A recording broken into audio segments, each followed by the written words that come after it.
in just a few moments as we enter the land of Dawn for game number 2 between the Red Robots and Rex Regum Kaon.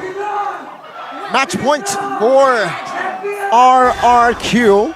Will BIGETRON be able to equalize in this game? Let's watch the conclusion. Let's see. Looking at the way they have started, it's still it's a typical start. Nothing too interesting. Purple buff and purple buff. However, for the side of BIGETRON Alpha, certainly will be a bit faster on that Lancelot compared to the Fredrin.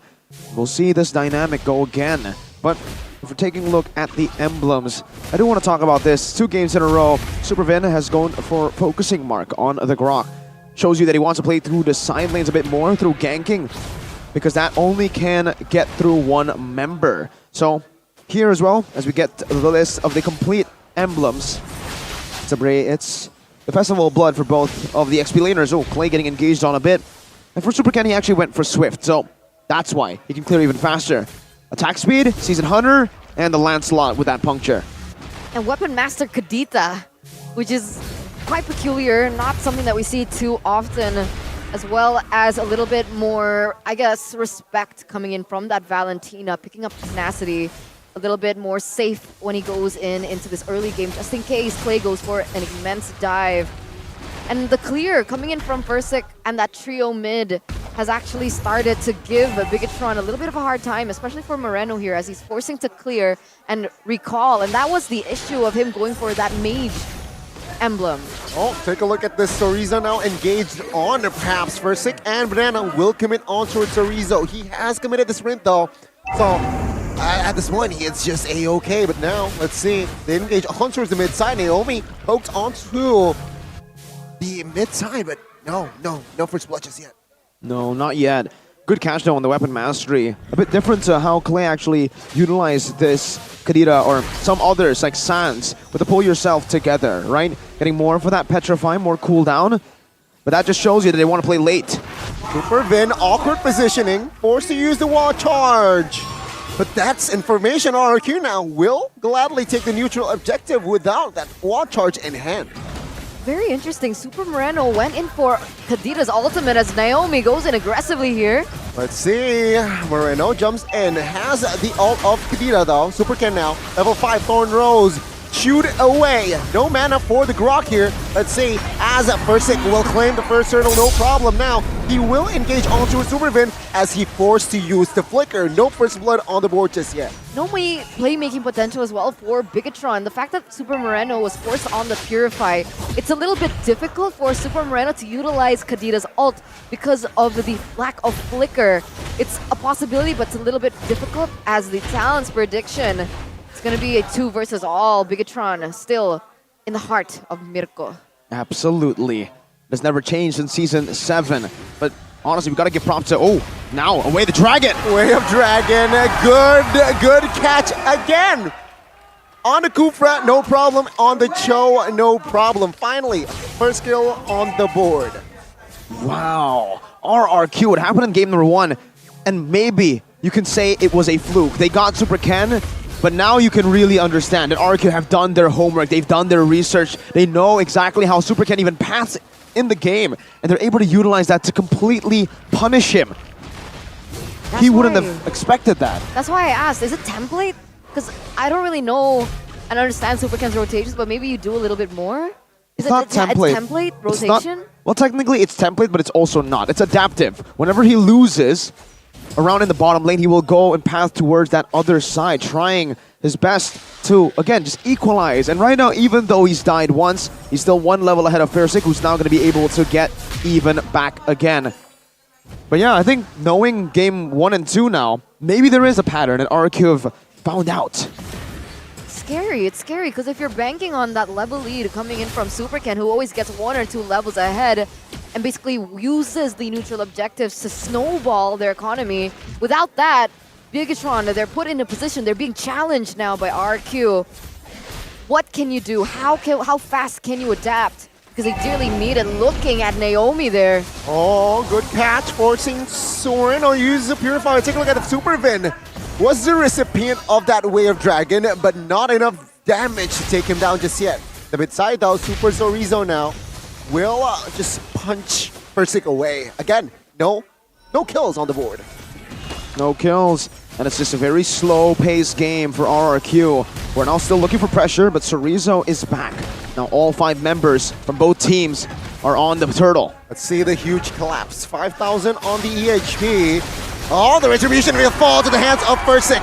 Will the collapse happen? It seems like BIGETRON will say no to a fight. But oh, the cancel! Now Thorn Rose again the cancel! Banana with the kill. Good resource management there by the side of RRQ. And let's see now in the mid side, Super Sorizo will back off as well. Good kill and good neutral objective take. Again, it's Superken that falls. Skylar's in a little bit of a tough position here. Gonna be able to dive out of that though. But it's always Superken 0-2-0 again. That's just the main theme that RRQ have built on. How do you destroy BIGETRON? You destroy Superken, and so far it's been working. They rely heavily on their trio mid, so if you take him out, that's a lot of power, a lot of significant power that is drowned out from BIGETRON Alpha. And now that he's 0-2-0 and 0-4-0, total death this game, total KDA is 0-6-0 technically for the last 2 games. This will not just impact BIGETRON Alpha in the way that they will lose their jungler, but also mentally for Superken.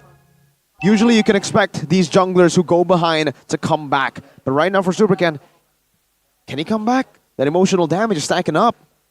That's a huge question, right? Again, take a look at Fluffy. Well, not Fluffy. Take a look at the Paquito. Super Sorizo. He's getting waves top side. That's a ballsy move. And let's see RRQ now with the engage, with the read as well. Sorizo, will he be able to escape this one?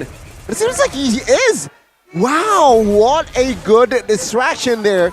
Let's take a look at the top side. BIGETRON members will occupy that. 4 members even from side of BIGETRON will occupy the top lane as Skylar wants none of the business. Play catches Supervin there.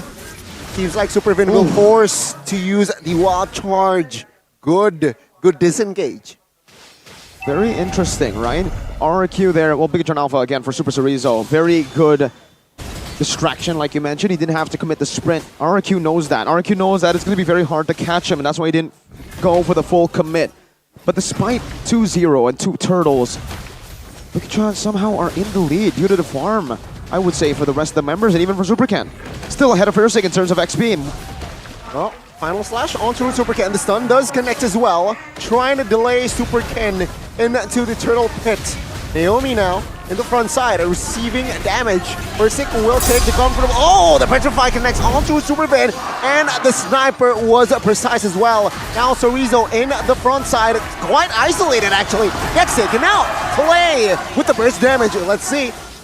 No clear engage from side of BIGETRON just yet. It's just a clean kill from the Kings of Kings. Very clean. They go in for the objective, they take it, they go in for a kill, they take it, and if they don't overcommit, they understand their boundaries. They know that they spent all their resources, and they don't want to give and hand over that succession to BIGETRON. But even then, like Mirko mentioned earlier on, look at that gold lead. It's only 200, and it's reducing. It's a very interesting idea that BIGETRON Alpha are playing with right now. Just mirroring and trying to avoid team fights. But RRQ, nonetheless, they're still able to force out these big team fights. And Sorizo gets chunked quite low, but it's a Paquito. They don't expect to get one-shotted there. Superken is looking for a pickoff, though. 2v2. Let's see, Skylar's quite thin. Phantom Execution landed as well. Ooh. But it seems like Skylar now is able to juke, but nope. Super Sorizo is there to claim the kill. Finally, a clean dub. Oh, take a look at top side. Clay caught, forced to use the rough waves. Will be able to escape, but Super Moreno jumps in. A Banana receiving a lot of damage as well. Take a look at the final slash on towards Super. Jumps in. Good stun. Banana finding the kill. Another kill falls in the hands of RRQ as well.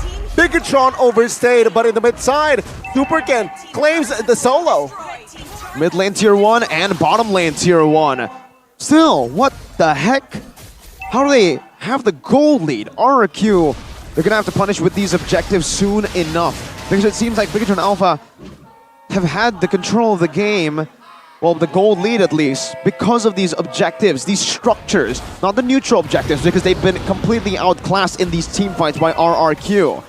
The longer the game gets, RRQ will definitely be able to come back once again and hold on to the gold lead with the initial objective control.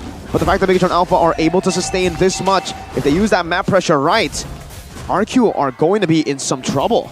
Definitely, there's definitely still a chance. BIGETRON, they're holding on here with Super Moreno as well, picking up that lightning crunch and a little bit more say in this upcoming team fight. Fursic level 12, a Super Ken level 14. If they go for a 50-50, it doesn't favor BIGETRON. Conceal play, final slash on towards Super Saken. Again, no members has pulled the trigger just yet. Both teams just hovering around, looking for opening. Lowered HP, 15,000. Take a look at the backside. Oh, no Petri. Super Cerezo, yeah, with the angle there. Now conceal play. Will they commit to this? Let's see. Oh, one member, Clay is isolated, gets taken out. Good engage by BIGETRON. Take a look at this 5v4. Wild Charge connected on towards the Frederick. Frederick gets taken out. Super Ken will claim the Lord as well as another member, Banana, taken out. BIGETRON Alpha now establishing a 3,000 gold lead. What? I don't get it. BIGETRON Alpha, unnaturally calm in a situation where RRQ was able to completely dominate all the neutral objectives.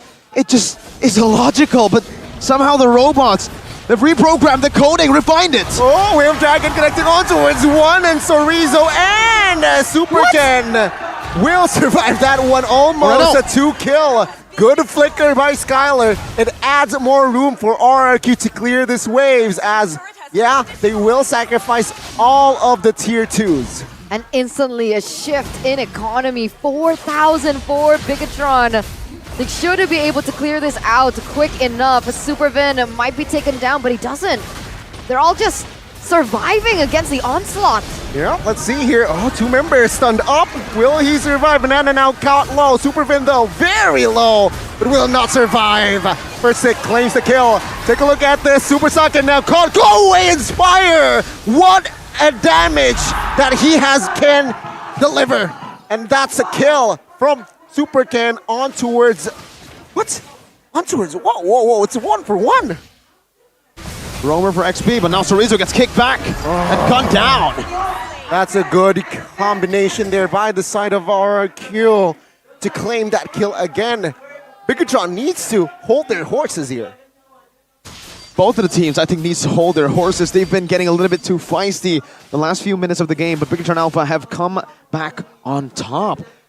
Okay, let's try to dissect it a bit slower. I think from the last few seconds of skirmishes, it has given me time to read it out. I have to completely ignore, well, I won't completely ignore the items here. Power Spike for Super Sonic, and that's why you're seeing BIGETRON Alpha finally win out in these team fights. They were waiting for that, and they finally got it now. It's the DHS, Golden Staff, and Corrosion Scythe. He's already building up to a Melphic Roar, so he wants to shred RRQ even more with their tanky frontliners, and then he will go for the boots. This is a very, very greedy build that he's going for. He hasn't completed the boots. He's going for components instead of finishing the full items, but at this point, he needs to do that. He cannot risk just going for these boots, using unnecessary gold for nothing. He has proper peel, and he will go for that. Meanwhile, though, BTR, I think from this game, they saw that RRQ read their slow tempo in game number 1, and BTR slowed it even more. They slowed it completely down through winning lanes. Paquito versus Arlet, Melissa versus Beatrix. Now the Melissa and Paquito, they're up. They haven't been taken out. They haven't been neutralized because of that winning matchup. And you can see the side lane control has been sublime, and BTR were able always to trade. So it's options to trade. It's a willingness to trade from BTR that has given them so much more resources, and that's how they were able to grasp onto the gold lead despite losing fights. Oh, let's see now. Oh, Moreno now caught low. Will they commit to a fight here? Banana also health HP. Oh, take a look at the go away now. That's info though. RRQ can pull the trigger if they really want to. Super Saiyan has no go away. He doesn't, and there's a clear adaptation here coming in from Super Moreno as well. The fact that he's been using his ultimate, his IMU, to copy the final slash from, there you go! Oh, let's see, Super Cerezo very low caught, and he gets taken out, not yet! Oh my god, Banana though, 1v1ing, oh, the escape of trade as well! What? Both the XP gets taken out, but what happened? No, nothing, Naomi survived that one very low, and that's it. It's a trade of EXPs. And Super Ken survived as well, despite all that damage coming in as well. The outplays coming in from that Lancelot. As a concealed play already opened up here by Supervin.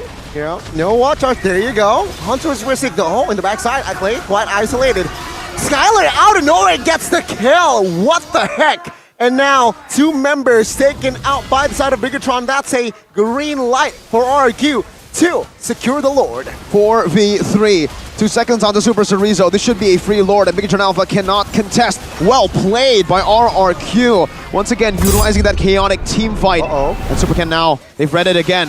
Oh, Skylar. Oh my god, the winner leader popped. But there's the catch to secure the shutdown for Skylar. Super Ken getting a little bit complacent top side. He did that twice. That was the same pickoff in a different story, in a different game, on a different hero. But the exact same rotation. Naomi gets the pickoff. Skylar able to finish it off on the Beatrix as well.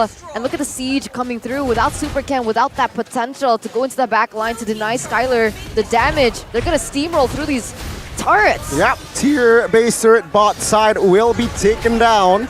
Versic though, very low. Has to lose his immortal, not just yet. Lord at 15,000 HP needs to be taken care of now mid-side. Quite exposed. Let's see, will RRQ get it? Oh, good final slash onto a Chorizo. Insta deleted there by RRQ members. And now they have managed to defend their mid turret. But it seems like now Super Sven will be caught, taken down as well as Clay survived 1 HP. And now Super Ken just got back and got taken down as well. They want to end Super Saiyan, Super Moreno. Let's see what will they do? It seems like, no, RRQ just wants to focus the mid turret first. Can they end? Can they end? It might be a mistake, but Naomi goes in. They're low. This is wrong. Skylar gets taken down. Now Naomi is the next target for Sick. Very low. Super Saiyan has enough damage to take him down. RRQ overstayed in the base of BIGETRON. What were they expecting, right? Super Ken, Super Saiyan, sorry, was healthy and up, had the AoE damage, and everyone that was sieging from the side of RRQ was so low. What outcome were they going for? They were risking it. They wanted to take it. And in the end, I think it was still worth it. Despite the gold lead now being completely neutralized, I would still say it was worth it. 2 base turrets to their name now. That will not respawn. However, RRQ members will. But yeah, now you've given the chance, the opening for BIGETRON Alpha to come back in items. They have all their items. They can now go back 5v5, reinstate themselves, and then take a team fight. RRQ have been able to win out in a lot of these 50-50 team fights, but it's in the name. It's 50-50. BIGETRON Alpha has a chance back in the game because of that one risky play, because of Fairsick's missed Appraiser's Wrath. I don't know if you guys caught that, but he missed it. He went to the other side, and that might just cost them the game. I think if he was able to get Moreno, it would have been much better. Oh, staggered. Let's see, Super Vin still has the wall charge, still rather composed in that situation. RRQ and BIGETRON, again, with the reset, right? They're gonna do the Lord Dance again. Let's see here, who will have the advantage? You can see that RRQ are trying to set it up. Beatrix on the top side, Skylar clearing out that lane alongside with Naomi.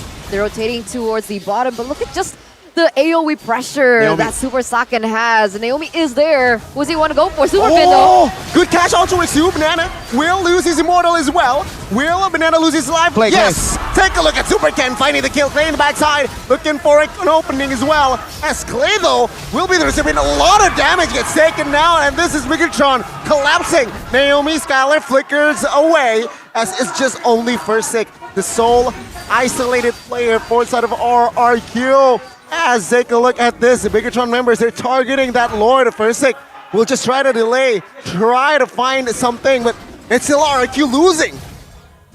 Oh, look at that great escape by Versic! Moreno! Well, he wasn't able to take Versic down. Supervin now on the chase until he realized that it isn't worth it. But yeah, BIGETRON, they played that team fight really well, being able to zone them out. Skylar was running for his life, and you can see that everyone was trying to protect him from that push. They understand that they had to engage first. If RRQ gets the opening in the fight with either a final slash or a wave the dragon, then they control it. BIGETRON Alpha, it took them some time to adapt, to adjust to that, but now that they have that, they understand, and now they can push the tempo. It's an Evolve Lord, 20 minutes in. This is going to be very hard to defend. Looking at the itemization, full items as well, and pay attention to the Winter Truncheon and Super Moreno. I think it's going to be important in the next fight. Yeah, I don't know about the wave clear for the side of RRQ here. Oh, good final slash. No clear follow-up though. Good for the side of RRQ. Lord has been taken care of now. As BIGETRON, no clear opening. They have yet to pull the trigger, it seems like. They just want to hover around, waiting for Vin to use the wild charge. That's a catch though, onto with Super Ken. Will be able to escape with the puncture. Clay targeting in the sides. Oh, good flash, good cancel as well with the wild charge. And they collapse. Naomi has the Immortal. And Super Vin is very low. Again, no casualties on the board just yet. Is that what happened earlier on? Is that what happened earlier on? And did Naomi go for a pick and it got cancelled by Super Vin and they get more in condition towards it? Is that their plan from BIGETRON? Is that how they win these team fights? Well, that was just mechanically beautiful. I don't think that was planned. I think everybody was in this array and everybody just was looking for plays on the map. The first fight in the Lord, I think that one was really calculated by BIGETRON Alpha, but that one earlier, that was just a very good response from Super Vin. You can really understand now why they're all super as well. They're able to hold off RQ for this long and then come back. But yes, Gani, love that you catch that wild charge onto 3. If that was followed up by BIGETRON, it would have been massive, but it was a defensive wild charge, a DWC from Super Vin. It stopped anything from RRQ that could have happened. Because if that way the Dragon connected, even though Super Ken bought the immortality, it would have been popped, and he would have most likely died, giving RRQ another chance in the game. Now, it's as 50-50 as, my God, it will ever be. Now it is truly 50-50. It will all come down to the individual mechanics and the team macro, the decision-making. Every little mistake can haunt them for the rest of the series. They gotta do their housekeeping, man. We love it, you love it, the viewers love it, the players might not be loving it too much, man. It must be stressful. 22 minutes in, BIGETRON at this point have everything to lose. Both of these teams, they need to do their housekeeping. RRQ, especially there in that top lane, as it is going to be pushing in favor of BIGETRON, even without anyone just being involved. You can see here Beatrix. He's going to be shown in the map. That's information for BIGETRON. Naomi, poked. Nothing much. Okay, Magic Sentry has been popped here for just more info, perhaps. More, just to clarify things. 5,000 gold lead, sure, at this minute. And does it really matter? Let's see though now. Seems like both teams, again, just hovering around. They're taking their time. The tenseness, I cannot handle it. Oh, if we can't handle it, imagine the players right now on stage with the whole full crowd of MPL Arena supporting them and wishing the best for these two teams. Let's take a look at the immortalities. Let's take a look at how many immortalities are up. Oh, final slash on the Super Vin. Oh, is this the right member? Oh my God, they went all in onto Super Vins. Oh, watch out onto it too. And then look at the follow-up in the backside. Skylar, Super Saken though gets taken out. And this is it, Super Vin eliminated as well. That opening. Oh my God, RRQ again pulling the trigger. Moreno gets taken out. Just 2 members will defend this one as things are looking from worse to bleak. Worse to bleak indeed. With only Super Kid and Super Sorizo, will BIGETRON be able to prolong this to a 3rd game? RRQ. The mid wave is crashing. The mid minion is coming. The Kings of Kings looking for the end. And yeah, both members losing his immortal. Winter Truncheon just a delay, but the base is they cleared it. Exposed. They cleared it. They cleared it. Did they? They did clear it. Oh my God, 15 on Super Saken, 18 on Super Vin. No minions. No minions for RRQ. The 2-man defense made it work. Ladies and gentlemen, we have a game on our hands. It was looking impossible. It was looking bleak. BIGETRON, they only had Super Ken left. 5 members on the side of RQ were charging in the base, but Super Ken was still able to clear and prolong this series. Oh, the Petrified connected though on towards Super Ken. He has no immortal nor winner. But the Lord will be claimed by the Kings of Kings. Minute 25. Will BIGETRON be able to defend this one? They're not going down without a fight. That's for sure. Oh my goodness gracious, what was that defense? How did they clear it? 2v5, 1 minion wave. But now, it should be it. RRQ have the Evolved Lord. If BIGETRON can somehow, once again, clear this up. Remember, the base is not even at full HP, so RRQ will need less basic attacks to end the game. They have more immortalities, they have more resources, they have everything on their side to end this in a sweep. Let's see. Will they have enough firepower? My bet is yes. Let's see the defense though. Super Ken in the front side now, taking some heat. The bot side, take a look at Banana and Super Chorizo going at it. Oh, Naomi trying to go and push Super Ken away. Oh, is this it? Super Saken is on the Melissa. Hasn't popped the Inspire just yet in the backside. Clay trying to find an opening, but the base, they have not focused it on just yet. Super Vin gets taken down though. Oh, the airborne is big, it's huge, but the base is too exposed and the Kings of Kings sweeps the red robots. Rex, Regum, Kaon, putting the red robots back into their place, saying to their faces, the last time you won, it was out of sheer luck. Let us show you consistency, let us show you experience, and let us show you how it is done. RRQ.